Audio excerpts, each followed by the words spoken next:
قال عيسى ابن مريم اللهم ربنا أنزل علينا مائدة من السماء تكون لنا عيدا لأولنا وآخرنا وآية منك وارزقنا وأنت خير الرازقين. قال الله إني منزلها عليكم فمن يكفر بعد منكم فإني أعذبه عذابا لا أعذبه أحدا من العالمين.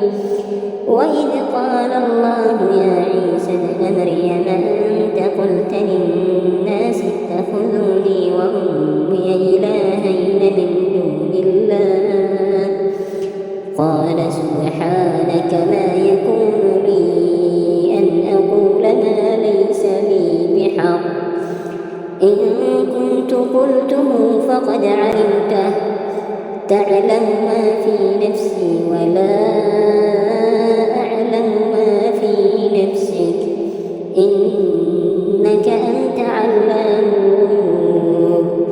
ما قلت لهم إلا ما أمرتني به أن اعبدوا الله ربي وربكم وكنت عليهم شهيدا ما دمت فيهم فلما توفيتني كنت أنت الرقيب عليهم وأنت على كل شيء شهيد. إن تعذبهم فإنهم عبادك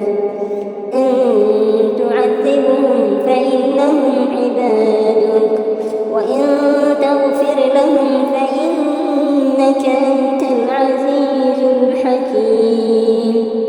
قال الله هذا يوم ينفع الصادقين صدقهم لهم جنات تجري من تحتها الأنهار خالدين فيها أبدا رضي الله عنهم ورضوا عنه ذلك الفوز العظيم.